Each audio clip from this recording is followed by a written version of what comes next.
Congressman, thank you so much for taking time. I know you're very busy these days. I want to begin by... Great to be with you. Yeah, thanks. I want to begin by asking about what made news earlier last week, which was that the Brent Spence Bridge became a talking point of a needed infrastructure improvement. I'm sure you're aware of that. What's your take on the priority of the Brent Spence Bridge being finally fixed and a new bridge being placed in there? Are we on a fast track now? Well, the Brent Spence Bridge has been a priority for our community for a long time now. The funding has obviously been a challenge. It was great in the transportation bill last time to get additional money for projects like the Brent Spence Bridge, projects of national and regional significance is what it's called. But then the local community has to decide how it's going to come up with its share of the money. And it was very encouraging to see President Trump put the Brent Spence Bridge way up at or near the top of the list in his infrastructure projects he'd like to see happen. The Brent Spence is just critical to our community, with Interstate 75 and 71 joining, going across the bridge. The traffic it's twice as much as it used to be. Unfortunately, it's obsolete and needs to be replaced, so we need to get the job done. I have to say, however, one thing that was discouraging that we just heard yesterday from the city of Cincinnati is the fact that the city apparently is pushing towards Cincinnati being a sanctuary city. That's a big mistake in my view, because they could very well be jeopardizing millions and millions of federal dollars, including things like the Brent Spence Bridge. So the stance of Cincinnati, which runs directly counter and perhaps in a very clear way puts it at odds head-to-head with the Trump administration, you're saying could cost us dearly? I think it could cost us dearly. When you have a community that's apparently going to defy federal law and do this, which again I think is a big mistake, they could be jeopardizing millions and millions of federal dollars, including important things like the Brent Spence Bridge, other transportation projects in the region, interstate money for I-75, I-71, the Western Hills Viaduct potentially, police and firefighters. We have programs where federal dollars go for things like bulletproof vests, cameras in high crime areas to keep that crime down. All those things could be put in jeopardy, and nobody knows for sure what the Trump administration or Congress will do. But if you know this president and what he thinks about sanctuary cities, why in the world would you take such action at a time like this? Previously, they had a President Obama, who was at least arguably sympathetic to sanctuary cities. There's no question that President Trump is opposed to them. Why jeopardize so much for probably very little gain? A lot of controversy about even the word ban. President Trump tweeting just recently that it doesn't matter about the word.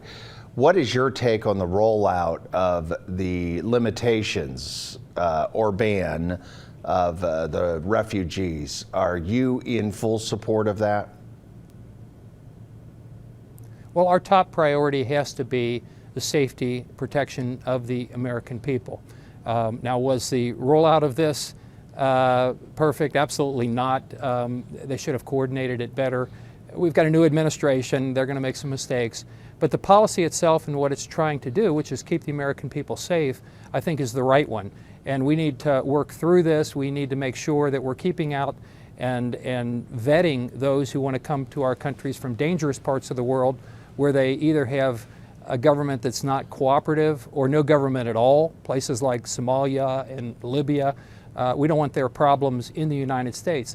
At the same time, we want to have a system put in place, hopefully in the very near future, where we're able to help people who really need the help, innocent people. We're a very welcoming country. We need to be welcoming folks, but make sure we're keeping our people safe. Let me be clear on that point. You believe mistakes were made in this rollout? Well, I think it could have been coordinated better. I think people that should have known ahead of time weren't told. I mean, it wasn't smooth, although the policy itself, I think, in that policy being the top priority being the safety of the American people is the right policy. It could have been implemented better. We have a fight brewing that continues to be more and more vocal about the cabinet picks. And last night, obviously, you watched, as we all did, as President Trump announced his pick for the Supreme Court. I want your take first on the Supreme Court nominee and what that represents. What's your take on this Supreme Court nominee, and could he be caught up in the politics of Washington? Well, I think Judge Neil Gorsuch was a superb pick. It's really outstanding. He's very principled, impeccable credentials. I think he will be confirmed by the Senate, although I think you're probably going to see a movement to block him by the more liberal or progressive base, whatever your preference in terminology is there, and probably a lot of Democratic senators. So it'll be a battle, and that's okay as long as he's treated fairly and responsibly and respectfully. But ultimately, I think he will be confirmed. This is one of those times I really think you ought to put politics aside and put the best interests of the country as what's most important.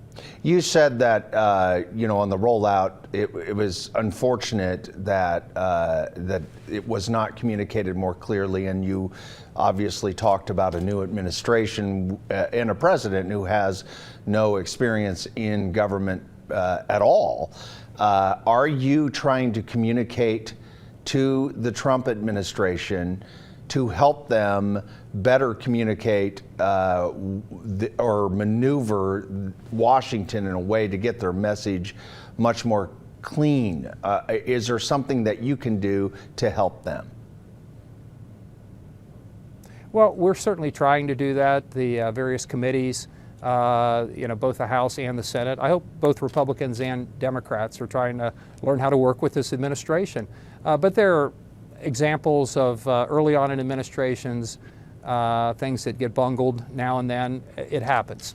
But I think the important thing is here, the policy that's being implemented, which I think overall is the right policy, and making sure that people who need to know so you can get the true message and the truth of what's happening out to the American people in real time is critical. So it's a growing process. There are going to be growing pains, as there always are, but I'm optimistic over the long term.